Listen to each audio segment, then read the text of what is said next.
Hello guys, welcome back to another video. तो दोस्तों, आज से हम बिहार जीके का प्रैक्टिस सेट शुरू करने वाले हैं। बिहार एग्जाम्स आ रहे हैं बिहार के, या फिर मद्य निषेध हो, सिपाही हो, ड्राइवर हो या फिर ऑपरेटर हो, तो ये सब एग्ज़ाम को देखते हुए हम प्रैक्टिस सेट शुरू करने वाले हैं बिहार एग्जाम्स के। तो चलिए हम वीडियो को शुरू करते हैं। हमारा पहला क्वेश्चन है, कौन सी नदी कुछ क्षेत्रों में बिहार की उत्तरी सीमा नेपाल से बनाती है? यानी कि बिहार की जो उत्तरी सीमा है वो नेपाल से लगती है, तो ये लगती है गंडक नदी की। ऑप्शन सी हो जाएगा गंडक नदी। और ध्यान रखिएगा कि वाल्मीकि टाइगर रिजर्व भी इसी नदी के किनारे में स्थित है, जो पश्चिमी चंपारण में स्थित है। वाल्मीकि टाइगर रिजर्व गंडक नदी के किनारे स्थित है, वेस्ट चंपारण में। वेस्ट चंपारण यानी कि पश्चिमी चंपारण में। हमारा अगला क्वेश्चन है, बिहार का कौन सा लोक नृत्य मुख्य रूप से मिथिला क्षेत्र में किया जाता है? तो मिथिला क्षेत्र की बात किया जाए तो ये झिझिया या फिर जट जटिन किया जाता है। तो हमारे ऑप्शन में झिझिया है, तो हम ऑप्शन बी ही सही करने वाले हैं, लगाने वाले हैं ऑप्शन बी, झिझिया किया जाता है मिथिला क्षेत्र में।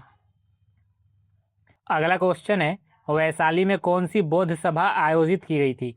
तो वैशाली में दूसरी बौद्ध सभा आयोजित की गई थी। ये आयोजित की गई थी 383 ईसा पूर्व में।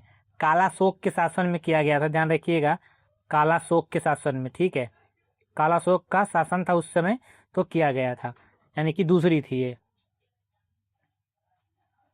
नेक्स्ट क्वेश्चन है, रेशम उत्पाद के लिए प्रसिद्ध भागलपुर जिले से कौन सी नदी निकलती है? तो भागलपुर जिले से गंगा नदी निकलती है। ये बिहार के 10+ जिलों से निकलती है या फिर टच करती है। गंगा नदी को लाइफ लाइन ऑफ बिहार भी कहा जाता है, और हमने इसके बाद तो बता ही दिया कि इसके किनारे 10+ जिले स्थित है। गंगा नदी के किनारे बिहार के कम से कम 10 से ज़्यादा जिले स्थित है, और कम से कम 10 तो है ही। नेक्स्ट क्वेश्चन है हमारा, किस वर्ष गौर को बिहार का राजकीय पशु घोषित किया गया था? तो गौर को बिहार का राजकीय पशु 2017 में घोषित किया गया था।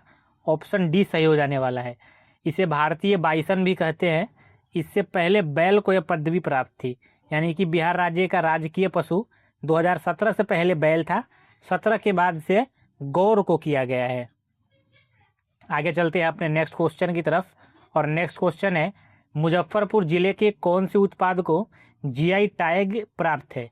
तो जीआई टैग यानी कि geographical indication tag.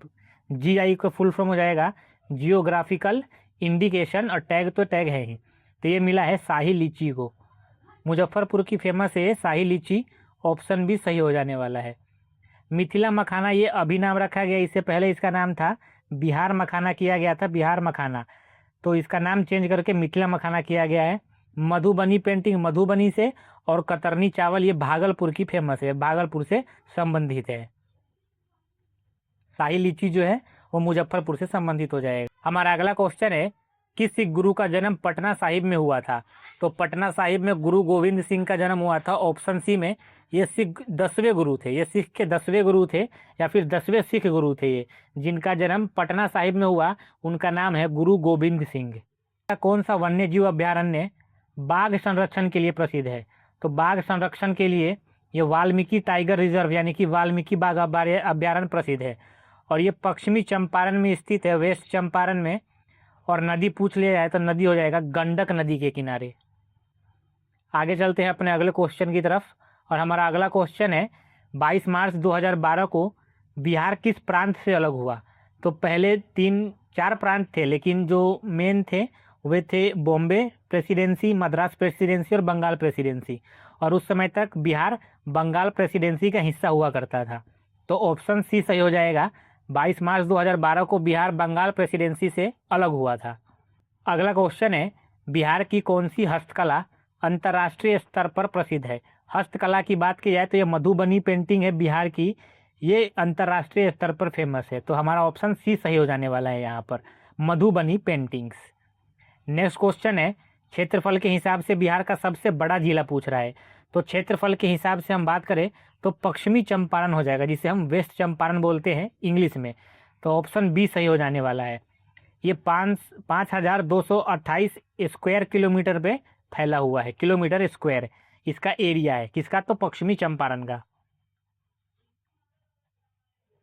Next question है, बार बार आने वाली बाढ़ के कारण किस नदी को बिहार का शोक कहा जाता है, यानी कि सोरो ऑफ बिहार? तो ये कहा जाता है कोसी नदी को।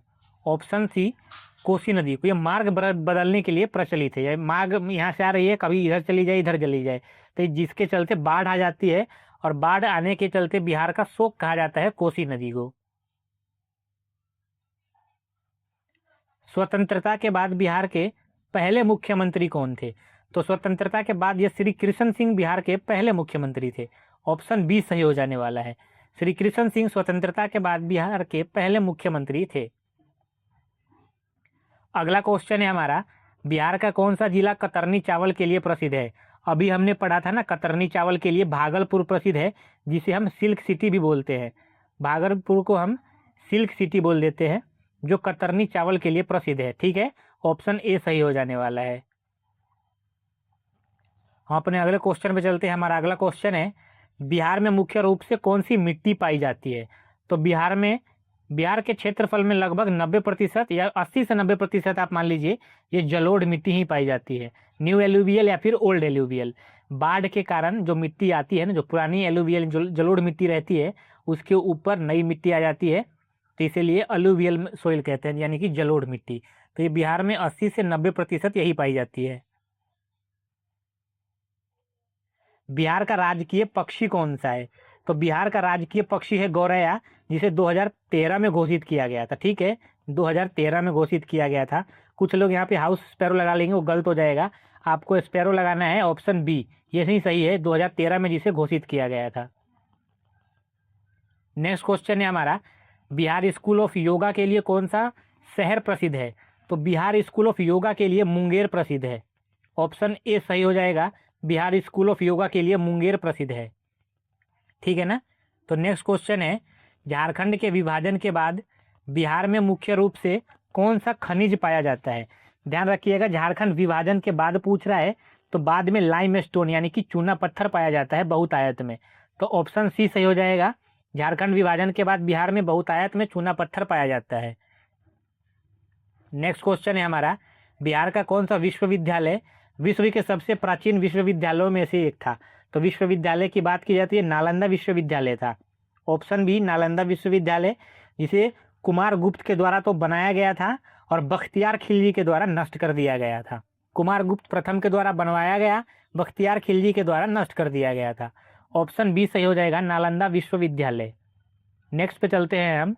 नेक्स्ट है हमारा, पटना उच्च न्यायालय की स्थापना किस वर्ष हुई थी? तो ध्यान रखिएगा, पटना उच्च न्यायालय की स्थापना 1916 में हुई थी, जबकि बिहार 1912 में अलग हुआ था। बिहार कैसे? तो बंगाल प्रेसिडेंसी से। ठीक है, तो बिहार बना 1912 में, 1916 में पटना उच्च न्यायालय की स्थापना हुई थी। ऑप्शन बी यहाँ पे सही हो जाने वाला है, 1916। नेक्स्ट क्वेश्चन है हमारा, किस वर्ष बंगाल प्रेसिडेंसी से बिहार अलग एक स्वतंत्र राज्य बना या फिर प्रांत बना? तो क्वेश्चन हमारा है, बिहार किस वर्ष बंगाल प्रेसिडेंसी से अलग होकर एक स्वतंत्र प्रांत बना था? तो बंगाल प्रेसिडेंसी से बिहार 1912 में अलग हुआ था। ऑप्शन ए अभी हम पिछले क्वेश्चन पे पढ़ चुके हैं, और पटना उच्च न्यायालय की स्थापना 1916 में हुआ था।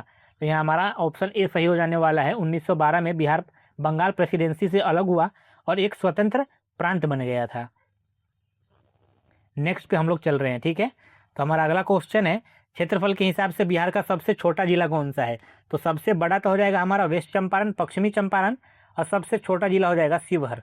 ऑप्शन सी, सबसे छोटा जिला हो जाएगा शिवहर, सबसे बड़ा हो जाएगा पश्चिमी चंपारण। ठीक है, अब हम फिर नेक्स्ट पे चलते हैं, अगले क्वेश्चन की तरफ हम मूव करते हैं। हमारा नेक्स्ट क्वेश्चन है, बिहार का पहला अंतर्राष्ट्रीय हवाई अड्डा कौन सा है? इसमें अधिकतर 90 से 99% बच्चे जो है वो पटना लगाने वाले हैं। 90 से 99%। ध्यान रखिएगा, यहाँ पे पूछा है अंतर्राष्ट्रीय पूछा है, तो अंतर्राष्ट्रीय गया एयरपोर्ट है, यानी कि गया हवाई अड्डा बिहार का पहला अंतर्राष्ट्रीय हवाई अड्डा है। ऑप्शन ए सही हो जाने वाला है। नेक्स्ट क्वेश्चन है, बिहार का कौन सा ऐतिहासिक स्थान सम्राट अशोक की सिंह राजधानी से संबंधित है? तो सम्राट अशोक की सिंह राजधानी से संबंधित स्थान वैशाली है। ऑप्शन ए वैशाली हो जाएगा, सम्राट अशोक के सिंह राजधानी से संबंधित। हम नेक्स्ट क्वेश्चन पे चलते हैं। अब नेक्स्ट क्वेश्चन है, बिहार के किस जिले को चावल का कटोरा कहा जाता है? ध्यान रखिएगा, यहाँ पर चावल और गेहूं दोनों बहुतायत में ही होते हैं, तो ये रोहतास को कहा जाता है। ठीक है, ऑप्शन सी हो जाएगा, रोहतास को कहा जाता है चावल का कटोरा। गंगा नदी पर उत्तर बिहार और दक्षिण बिहार को जोड़ने वाला प्रसिद्ध पुल कौन सा है? तो गंगा नदी पर है ये महात्मा गांधी सेतु। ऑप्शन बी महात्मा गांधी सेतु उत्तर बिहार और दक्षिण बिहार को जोड़ने वाला एक प्रसिद्ध पुल है। ठीक है, ये राजधानी पटना को हाजीपुर से जोड़ता है। किसे? पटना को हाजीपुर से जोड़ेगा। तो ऑप्शन बी महात्मा गांधी सेतु। बिहार के किस प्रसिद्ध हिंदी लेखक ने मैला आंचल उपन्यास लिखा? तो ये लिखा था फणीश्वर नाथ रेणु ने। ऑप्शन बी फणीश्वर नाथ रेणु के द्वारा, बिहार का जो एक प्रसिद्ध लेखक है फणीश्वर नाथ रेणु, इनके द्वारा मैला आंचल उपन्यास लिखा गया था। ऑप्शन बी सही हो जाएगा। आपको कमेंट में बताना है कि बिहार का सबसे गर्म और सबसे ठंडा जिला कौन सा है। ये दोनों एक ही जिला है, गर्म, सबसे गर्म जिला भी वही है और सबसे ठंडा जिला भी वही है। ठीक है, और आपको वीडियो पसंद आए तो लाइक शेयर सब्सक्राइब जरूर कीजिएगा। मिलते हैं नेक्स्ट वीडियो में, तब तक के लिए जय हिंद जय भारत।